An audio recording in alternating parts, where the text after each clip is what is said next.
Bonsoir à tous. Tout à l'heure à 20h30, notre grand live s'intitulera L'Europe et la France après le sursaut Syriza.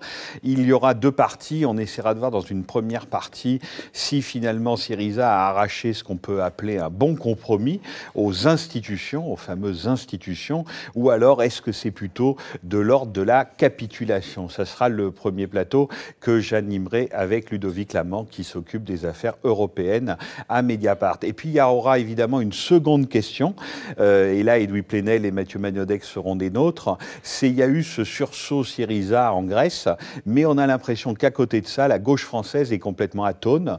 Nous sommes maintenant à 2 semaines des élections départementales, et il y a un contraste saisissant entre ce qui est en train de se passer dans certains pays d'Europe, comme la Grèce, Syriza, ou l'Espagne avec Podemos, et puis donc cette atonie, disons, certaine de la gauche française. Ça sera notre second plateau. Quelles conséquences pour les gauches françaises? Ça commencera tout ça vers 20h30. Mais pour l'instant, cette émission, vous la connaissez. C'est l'émission de la rédaction de Mediapart. C'est un retour sur nos enquêtes. Mais alors, on a décidé de changer un peu la formule pour ne pas rester qu'entre nous, c'est-à-dire entre moi et les journalistes de la rédaction. Nous avons décidé d'inviter à cette émission Retour sur nos enquêtes, eh bien, les témoins ou les acteurs, d'ailleurs, plutôt, le terme serait plus juste, de ces enquêtes. Premier plateau, après les attentats de Paris, après les attentats du début du mois de janvier, un certain nombre de solidarités ont commencé à se faire jour, à se mettre en place. Des solidarités d'ailleurs peut-être inédites entre des gens qui n'avaient pas forcément l'habitude de se parler, entre des associations qui ne se connaissaient pas forcément. Et donc nous avons appelé ce plateau, après les attentats de Paris, eh bien, surgissement de causes communes. Et donc nous allons en parler de ces causes communes pendant la première partie de cette émission. La seconde, avec Karine Fouteau de Mediapart qui s'intéresse aux questions d'immigration, sera consacrée à un sujet pas très gai mais essentiel et dont on ne parle pas assez, à savoir comment la mer Méditerranée est en train de se transformer en un vaste cimetière de migrants. Pour ce premier plateau, Stéphane Aliès, bonjour, bonsoir Stéphane, journaliste politique à Mediapart. Elsa Rey, bonsoir. Vous êtes responsable du collectif contre l'islamophobie en France. Et puis Félix Tréguer, qui est le représentant de la Quadrature du Net. Alors, la première question qu'on a envie de se poser, c'est qu'on se dit, voilà, collectif contre l'islamophobie, Quadrature du Net, quel rapport? Qu'est-ce qui s'est passé? C'est-à-dire comment, après ce qui s'est passé en France entre le 7 et le 11 janvier, vous avez été amené à vous rencontrer, à vous parler et peut-être à faire justement cause commune contre des choses que vous estimiez dangereuses. Félix Tréguer. Ouais, c'est vrai que c'était important pour nos associations de se réunir. Ça fait quelques mois qu'on avait pris contact les uns avec les autres. Et que donc on était un peu dans les radars respectifs. Mais c'est vrai que l'ambiance, le climat social, politique de l'après Charlie Hebdo et des tueries du 7 et du 9 janvier a catalysé un peu les ponts qu'on avait pu déjà faire, les discussions qu'on avait pu avoir sur un certain nombre de sujets. Et donc on s'est réunis effectivement au courant du mois de février pour une conférence de presse pour un peu faire cause commune et expliquer en quoi la défense des droits de l'homme et de l'état de droit en France était un objectif partagé, important à brandir dans cette période un peu tumultueuse qu'on traverse. Quelles étaient vos premières craintes? Elles sont variées selon un peu les causes que l'on défend, et forcément. Elsa parlera de la sienne. Pour ce qui concerne la Quadrature du Net, on a vu dans les jours et même les heures qu'on suivit le premier attentat du 7 janvier, une récupération sécuritaire de ces événements, avec des discussions apparemment qui ont commencé, c'est-à-dire le terme de Patriot Act à la française a été employé assez rapidement par les conseillers de François Hollande. Ça s'est diffusé dans le débat public. Il y a eu la publication d'un décret sur le blocage administratif, donc la censure administrative de sites terroristes. En même temps, Manuel Valls disait qu'il n'en serait pas question. Elle disait ça, effectivement, c'était à la fin du quinquennat de Nicolas Sarkozy, quand, suite à l'affaire Mera, il y avait déjà eu une proposition de loi qui n'a jamais vu le jour, mais on était juste avant les présidentielles de 2012. Effectivement, les mesures antiterroristes et liberticides passées par le Parti socialiste ces derniers mois correspondent effectivement aux mêmes mesures auxquelles ils s'opposaient lorsqu'ils étaient dans l'opposition il n'y a même pas 3 ans. Donc effectivement, cette récupération sécuritaire nous a fait peur et on a voulu, dès le 9 janvier, on a publié un communiqué de presse pour appeler au sang-froid, c'est-à-dire qu'on était aussi dans une période où l'attachement à la liberté d'expression et aux valeurs de la démocratie et des droits de l'homme était aussi au centre du débat public, avec Charlie Hebdo qui était à cet égard un symbole. Et donc voilà, on ne voulait pas que la mémoire des victimes soit instrumentalisée pour une récupération sécuritaire grossière. Et or, c'est ce qu'on a vu depuis. On pourrait rentrer dans le détail des mesures. On va rentrer dans les détails avec Stéphane. Et vous, Elzarry, de votre côté? Alors nous, il faut savoir qu'on avait déjà, bien avant les attentats, initié déjà un travail entre associations. Le CCIF est d'ailleurs membre du collectif Stop le contrôle aux faciès, qui regroupe en réalité plusieurs dizaines d'associations engagées pour cette cause-là. Et puis c'est vrai que malheureusement, depuis quelques années en France, il y a en fait plein de causes pour lesquelles il est nécessaire de se battre. Et du coup, on a tendance à tous travailler spécifiquement sur notre sujet, parce qu'il y a tellement à faire qu'on est obligé de se focaliser sur certains thèmes, l'islamophobie, la liberté sur Internet, le contrôle aux faciès, etc. Et du coup, après les attentats, en fait, on s'est aperçu que toutes ces anormalités-là dans la société devenaient de plus en plus fortes, émergeaient d'autant plus. Et donc, il y avait encore plus cette nécessité de ne pas rester que sur notre sujet, mais vraiment de nous ouvrir, d'instaurer des dynamiques de travail entre nous, et puis aussi de mieux connaître le travail des uns et des autres. Parce que parfois, on est tellement focalisé sur sa cause que du coup, on ne voit pas forcément ce que font les autres, alors qu'on a beaucoup de choses à s'apporter, à apprendre les uns des autres, et aussi en termes d'efficacité, bien évidemment. Stéphane.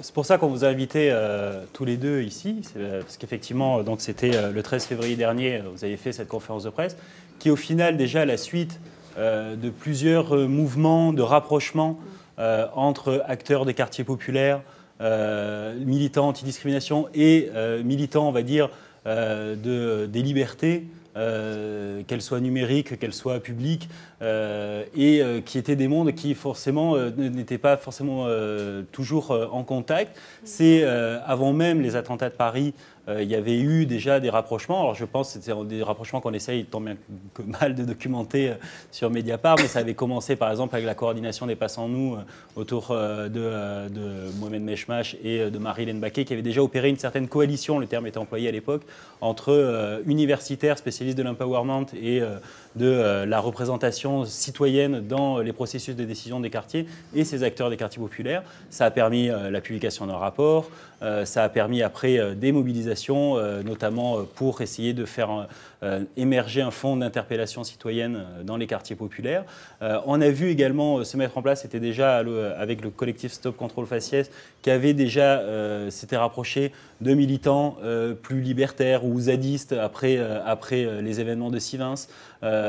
Et c'est intéressant de voir comment ces gens-là commencent à se parler et à voir effectivement qu'il y a des préoccupations communes et que ces préoccupations communes sont souvent celles d'une résistance par rapport à un appareil législatif qui se met en branle progressivement. Et c'était intéressant de voir comment, aussi bien à la Quadrature du Net qu'autour des membres du collectif Stop Contrôle aux Faciès, il y a aussi cette nécessité d'appareil juridique en riposte. Je voulais en parler d'une part d'abord avec Félix Tréguer, puisque vous avez créé il y a un peu plus d'1 an, mais je crois que ça se met de plus en plus, de mieux en mieux en branle, un observatoire des libertés et du numérique, où vous vous retrouvez avec la Ligue des droits de l'homme, le syndicat des avocats de France ou le syndicat de la magistrature, afin un petit peu enfin vous allez nous l'expliquer en fait, afin de répondre juridiquement à de nouvelles lois. Ouais, ça a fait suite en fait à l'adoption de la loi de programmation militaire et de disposition sur la surveillance extrajudiciaire d'Internet, une loi qui a été adoptée en décembre 2013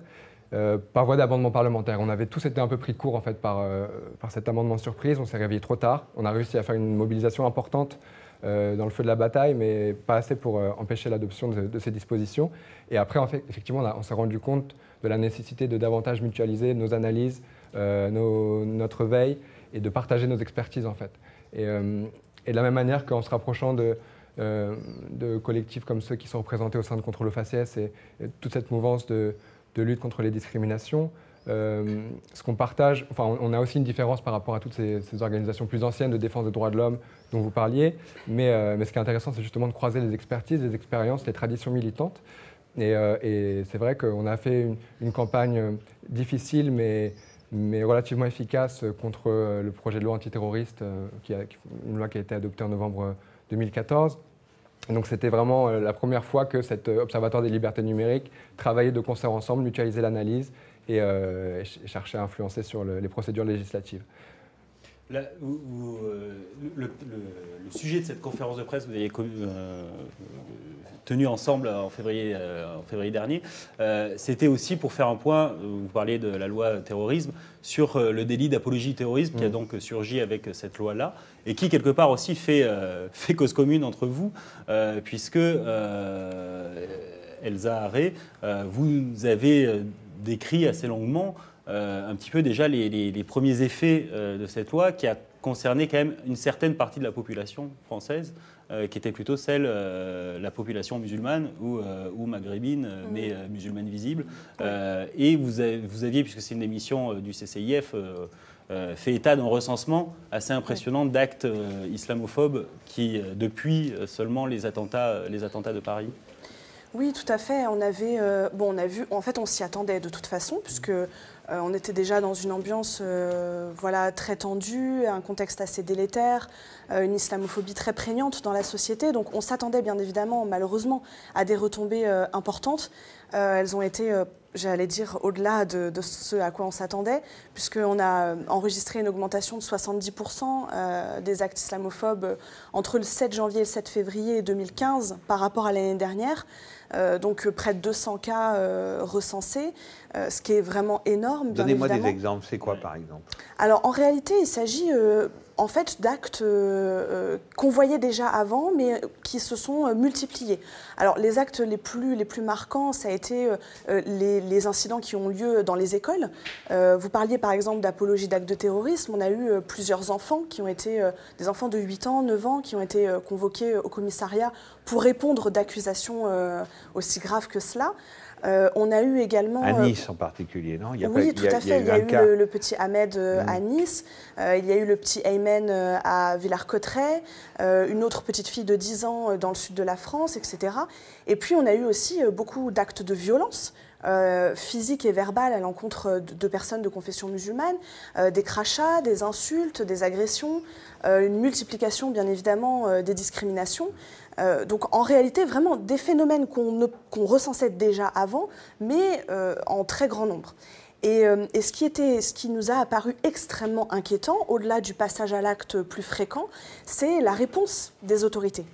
C'est-à-dire que quand on a un enfant de 8 ans qui tient des propos, certes, qui peuvent tout à fait inquiéter et interpeller, au lieu que ce soit réglé par l'équipe pédagogique, le conseil de famille, on se retrouve au commissariat immédiatement et on se retrouve avec une administration qui donne immédiatement sa version, sans jamais remettre en question les méthodes qui ont été utilisées. C'est-à-dire qu'on passe d'abord d'une instance éducative à une instance policière, ça. De maintien de l'ordre, ça c'est la première chose. Et puis systématiquement, vous considérez que c'est la version de l'institution qui est privilégiée. C'est ce qu'on a observé, en tout cas dans les différents cas qu'on a recensés, qu'on a suivis, en tout cas qui ont été médiatisés.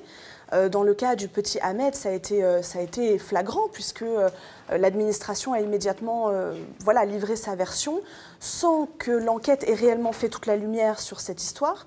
Alors qu'on avait quand même un enfant qui rapportait des faits de violence de la part de l'équipe pédagogique, et voilà, sans qu'il y ait eu à un seul moment remise en question, même du fait qu'un enfant de 8 ans était auditionné pendant 2 heures par des agents de police, qu'on lui demande qu'est-ce que c'est le terrorisme pour toi, enfin, des questions qu'on ne devrait pas être amené à poser à un enfant de 8 ans, en tout cas pas dans le cadre du commissariat.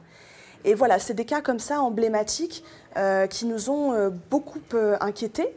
Et qui nous ont amenés à nous dire, bon, là, il y a un souci, et il y a un souci pas seulement pour les musulmans. C'est plus large que ça. Il y a une dérive sécuritaire qui est en train de se mettre en place.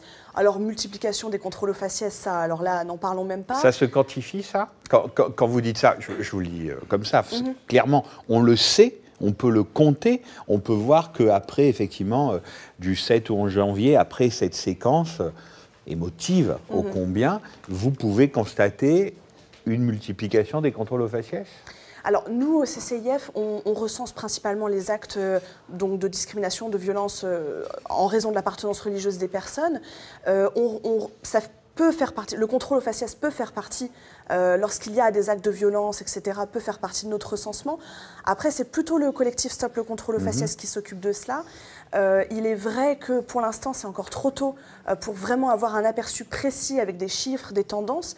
Mais globalement, ce qui remonte du terrain, parce qu'on est quand même des associations de terrain, donc en contact au quotidien avec les gens, ce qui remonte du terrain, c'est clairement ça. Et c'est même quelque chose qu'on observe, nous, au quotidien, dans le métro, dans les transports, dans la rue, etc. Et en tout cas, c'est très, très préoccupant, effectivement. Alors, ce qui vous préoccupe aussi, c'est les lois à venir. Et là, je me retourne à nouveau vers Félix Tréguer. Par exemple, notamment la loi sur le renseignement, où...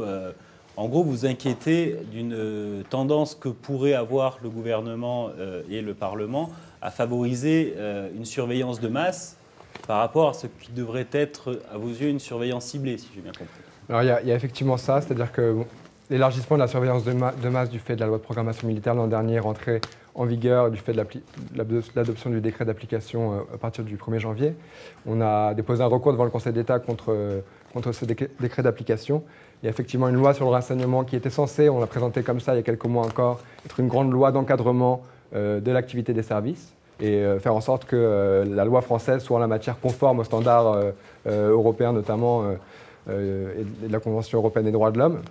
Or, dans le contexte actuel, ce qu'on a vu au lendemain des attentats, c'est de nombreux discours émanant d'hommes politiques, de certains magistrats également, appelant à un renforcement des moyens consacrés à la lutte antiterroriste, sans vraiment tirer les leçons des événements.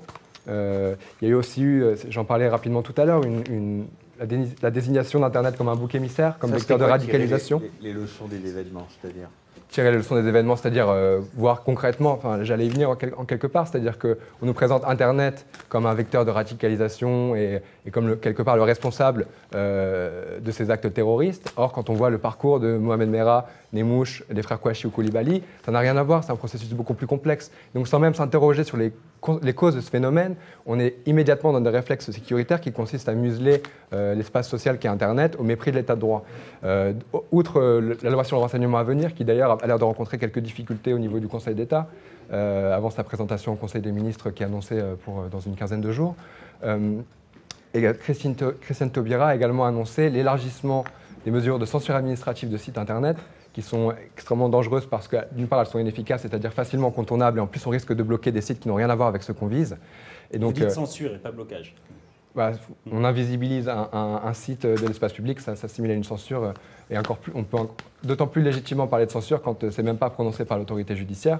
Donc, en l'occurrence, c'est le ministère de l'Intérieur qui décide d'une liste de sites faisant l'apologie du terrorisme à bloquer, sans contrôle judiciaire aucun. Et Christiane Taubira a annoncé l'élargissement de ces dispositions aux sites incitant aux discriminations, au racisme, etc. Et donc, c'est effectivement, et encore plus dans le contexte social tendu actuel, des questions fondamentales. Mais le problème, c'est qu'on va directement vers un démantèlement de l'état de droit, des protections liées à l'autorité judiciaire, sans même sans apporter de garantie et sans que ce soit justifié, en fait, pour réagir à un climat émotionnel. Le passage...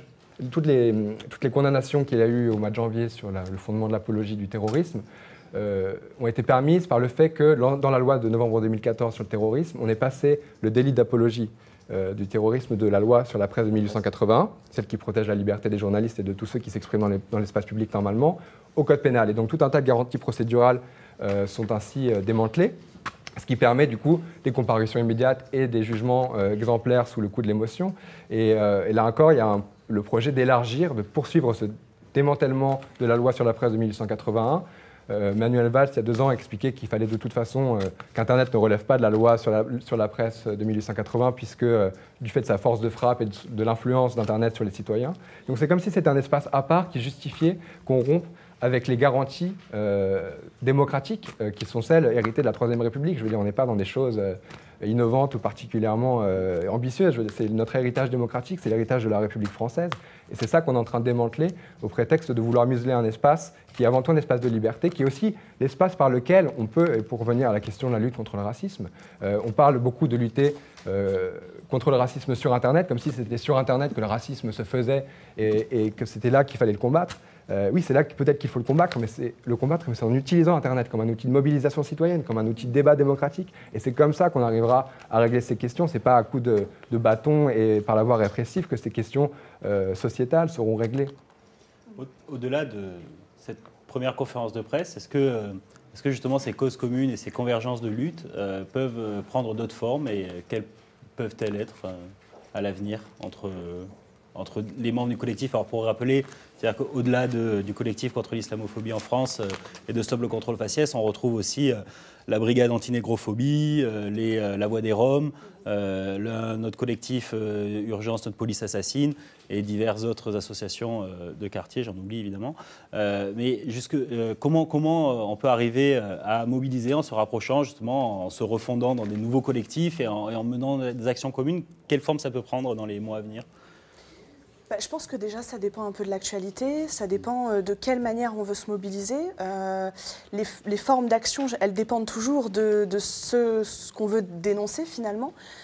Mais ce qui est certain, c'est qu'une action est toujours plus efficace et plus porteuse si elle est soutenue par un nombre important d'associations. Par exemple, des mobilisations toutes simples, j'ai envie de dire des manifestations par exemple. Ça peut être également des rédactions de tribunes, ça peut être des pétitions, ça peut être des mobilisations citoyennes pour interpeller les députés par exemple, sur des lois, quand il s'agit justement de lois sur lesquelles on voudrait s'opposer. Voilà, c'est vraiment toutes différentes formes, je pense, de mobilisation, mais qui en tout cas ont un impact beaucoup plus fort et même d'un point de vue symbolique quand différents acteurs de la société civile portent ces actions-là. Surtout qu'on est, je trouve, dans un contexte, dans un tournant, je pense, de l'histoire de France, où il faut vraiment que la société civile, justement, s'unisse. Il y avait ce qu'on a appelé l'esprit du 11 janvier. Il est important qu'il existe réellement cet esprit-là et qu'il permette à différents acteurs, militants, même citoyens, de se regrouper et de faire front pour des causes communes. C'est vraiment l'essentiel, je pense. C'est pour l'instant une alliance de circonstances qui a été suscitée par l'émotion et les inquiétudes partagées au lendemain des attentats de janvier dernier. Au-delà, je pense que ce qu'on incarne, c'est peut-être une nouvelle génération, ce qu'on peut espérer incarner en tout cas, c'est une nouvelle génération de mouvements de défense des droits de l'homme, avec une histoire et des méthodes qui sont, surtout des méthodes un peu innovantes, nouvelles, avec une maîtrise de l'outil numérique notamment, qui nous distingue sans doute d'associations plus anciennes. Et je pense que c'est aussi un vecteur de rapprochement possible, c'est-à-dire d'échanger sur comment est-ce qu'on peut notamment utiliser Internet comme vecteur de mobilisation citoyenne, mais au-delà de ça, utiliser tout un tas d'outils pour accroître la participation démocratique. On est dans un contexte de crise politique et institutionnelle extrêmement profond, et c'est évidemment important que la société civile s'organise. Alors on le fait dans des conditions qui ne sont pas faciles, vu le climat politique général, vu les discours sécuritaires et angoissants qui animent l'espace public, et en même temps, c'est important qu'on aille vers cette voie. C'est une grande responsabilité. Je ne sais pas à quel point il est réaliste d'espérer un succès. Vous en parliez avec Stéphane tout à l'heure sur le terme de blocage de site ou de censure. Vous, que je comprenne bien, quelle est votre position? C'est-à-dire que vous êtes absolument contre toute censure et contre tout blocage? Non, alors on n'est pas contre toute censure. Le premier grief contre les mesures de censure administrative, c'est le fait qu'elles soient le fait du ministère de l'Intérieur. Il n'y a pas eu d'instant L'apologie du terrorisme, on est typiquement, et c'est confirmé par de nombreuses cours de justice, sur un terrain extrêmement glissant entre discours politiques légitimes et incitation directe à la violence.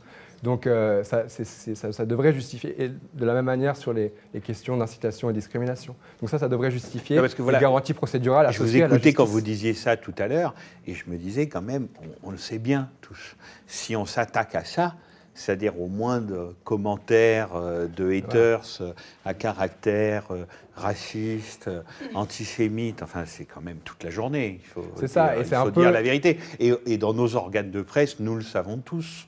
Donc je voudrais bien comprendre votre position là-dessus. Non, du coup, il y a deux choses. C'est d'abord l'absence de contrôle judiciaire pour des matières extrêmement sensibles. Le fait que même d'un point de vue technique, je l'expliquais rapidement tout à l'heure, mais les mesures de blocage ne sont pas satisfaisantes parce qu'elles sont contournables. Il suffit de changer quelques réglages sur son navigateur Internet ou tout un tas de mesures, même d'utiliser le réseau Tor qui est mis en avant comme un outil de protection de la vie privée sur Internet pour contourner les mesures de blocage mises en œuvre par les fournisseurs d'accès Internet, contraintes par le ministère de l'Intérieur en l'occurrence. Et donc, d'un point de vue technique, elles sont inefficaces, elles risquent d'encourager des mécanismes de contournement et donc une fuite en avant répressive. Donc voilà, il y a un espèce de leurre, même d'un point de vue technique, qu'on dénonce. Et au-delà de ça, il y a effectivement la tendance répressive, c'est-à-dire voir Internet comme un espace où le peuple gronde et s'agite et il faudrait le contrôler, il faudrait effectivement essayer de museler n'importe quelle expression offensante et inquiétante, certainement. Mais voilà, notre conviction aussi, c'est que cette approche répressive, elle n'est pas constructive, elle est dangereuse, elle attise les tensions, elle attise le malaise qui caractérise la société française actuellement. Et donc, il faut reconstruire en fait, des discours et des contre-discours pour lutter contre le racisme sur Internet. Mais par exemple, comment vous voyez la modération ? Non, mais la modération sur un site comme Mediapart, ça relève aussi de la liberté éditoriale et c'est une problématique différente. Ce qu'on voit quand c'est une officine du ministère de l'Intérieur qui décide de censurer des sites sans en passer par la justice, c'est plus problématique. Il y a également une seconde tendance, au-delà de la censure administrative, c'est de déléguer les fonctions de jugement, de déterminer quelles sont les catégories de contenu à censurer à des acteurs privés, notamment les grandes plateformes web, que ce soit Twitter, Google, etc. Et là encore, il y a des efforts et des pourparlers à la fois au niveau français et au niveau de l'Union européenne pour mettre en lien des rapports directs entre les services de police et les grands hébergeurs pour censurer des contenus en ligne. Là encore, ça nous semble être un contournement du juge judiciaire et donc à ce titre critiquable.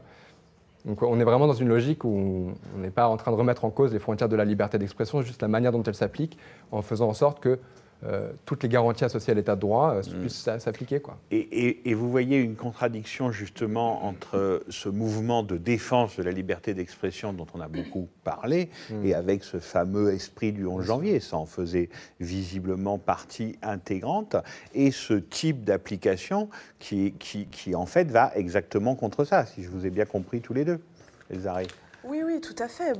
C'est clair que nous, on a observé le contraire finalement de ce qu'on a voulu prôner, justement, cet esprit de solidarité. On a beaucoup entendu, il ne faut pas faire d'amalgame, il ne faut pas faire de stigmatisation, ce qui était très bien d'ailleurs de le dire, hein. Mais ce n'est pas du tout ce qu'on a observé sur le terrain. D'abord, il y a eu, si je fais un lien justement avec Internet, il y a eu cette fameuse campagne Stop Djihadisme qui a été lancée par le gouvernement. On dirait presque une parodie, tellement c'est énorme. C'était sur les signes évidents de radicalisation. Enfin, les signes potentiels de radicalisation. Voilà. Je crois que je les avais presque tous, donc bon voilà, attention. Non, mais ce que je veux dire, c'est que vraiment, c'est pas du tout ce qu'on a observé dans les faits.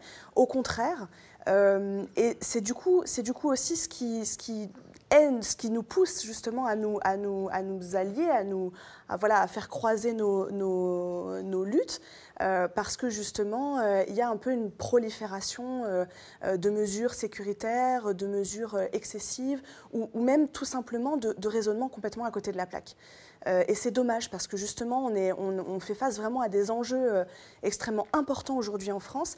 Et c'est pour ça qu'il serait important pour le gouvernement de prendre des mesures à la fois fortes, mais surtout adaptées. Et là, ce n'est pas ce qu'on observe. Et on observe au contraire une violation des droits fondamentaux et des libertés. Ce qu'on observe aussi, on va peut-être conclure là-dessus avec Stéphane, c'est que vous le savez bien, vous êtes des militants associatifs, et cette querelle qui a lieu maintenant depuis 2 mois, après des événements extrêmement graves, elle traverse toute la gauche associative, elle la sépare, elle la clive, et là encore, j'emploie des mots plutôt gentils, quoi. C'est-à-dire que les gens s'insultent, en fait, quand même, toute la journée, et ça, vous le voyez bien aussi. Donc là, vous appelez à une manifestation, je crois, ces jours prochains. Alors, il y a une manifestation le 21 mars contre tous les racismes, qui réunit effectivement beaucoup d'associations de quartiers populaires, d'associations antidiscrimination et également, c'est un petit peu le fait nouveau, on va dire, de partis politiques à gauche. Il y a également un meeting demain contre l'islamophobie qui réunit aussi un panel assez large, mais qui ne va pas s'en poser question. Et en même temps, je voulais faire, et donc finir là-dessus, ce parallèle de la même façon qu'on voit comment la présence au meeting de demain qui a lieu à Saint-Denis, la présence de l'UOIF semble avoir effrayé et a fait se retirer certaines organisations du meeting. Cette stigmatisation de la part du personnel politique, est-ce que vous la comprenez? Est-ce que vous comprenez ces craintes, ces réticences? Et ça me rappelait en fait les mêmes types de stigmatisation qu'on avait pu voir surgir autour de la Quadrature du Net au moment des premières lois sur Internet où vous étiez réduit à 4 gus dans un garage. 5 gus dans un garage. Mais bon, alors d'abord, si je me souviens bien, d'après ce que j'ai lu et entendu, c'est pas que l'UOIF qui a été ciblé. Il y avait aussi CCIF, il y avait aussi le PIR, le Parti des indigènes de la République. C'est très dommage. D'abord parce que quand on parle de convergence des luttes, il faut aussi accepter les différences des uns et des autres, et il faut aussi accepter qu'on ne soit pas forcément d'accord sur tout, qu'on puisse avoir des visions différentes. L'objectif, ce n'est pas d'être tous uniformes, d'avoir tous la même opinion, la même vision.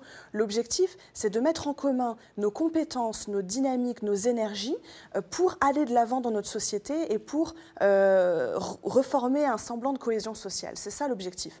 Alors, je trouve extrêmement dommageable, a fortiori de la part de partis politiques ou d'organisations politiques, de s'arrêter sur certains acteurs qu'on n'apprécierait pas pour telle ou telle raison, et du coup de ne pas participer du tout à un meeting qui n'est pas de on va tous s'entendre et tous prendre la main. Non, l'idée c'est de faire le point sur l'état des lieux de l'islamophobie aujourd'hui en France, qui est quand même un phénomène extrêmement dangereux, et de voir comment on peut justement allier nos forces et combattre ensemble ce phénomène qui ne fait qu'engendrer la violence finalement.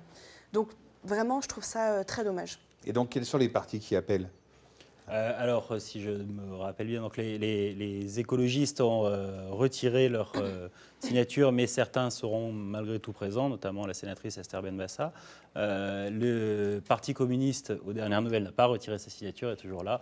On compte également d'autres partis qui ont déjà eu plus de contacts avec les organisations dont on parlait, type le nouveau parti anticapitaliste. Le parti membre du Front de gauche qui s'appelle Ensemble. Voilà. Félix, vous vouliez peut-être rajouter un dernier mot ? Je pense que ça traduit en fait une certaine spécificité française dans le sens où les espaces de la politique institutionnelle sont en général très méfiants de tout ce qui lui est un peu hétérogène, quoi.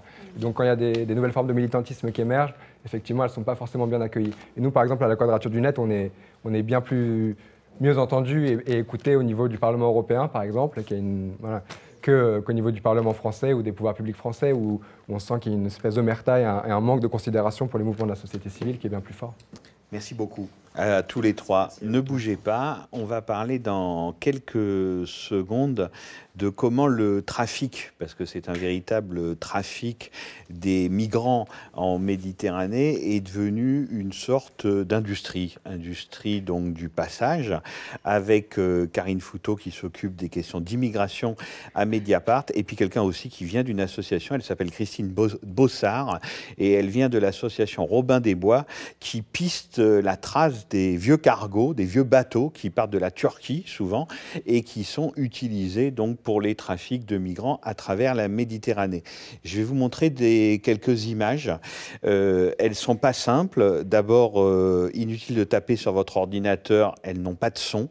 Ce sont des images muettes de 40 secondes. Elles ont été prises en Libye, quelque part, dans des maisons, et vous allez voir comment des trafiquants, des passeurs, on verra exactement comment on les appelle tout à l'heure avec Karine, eh bien, parquent des migrants dans ces maisons, les empêchent de sortir et vont jusqu'à les frapper violemment.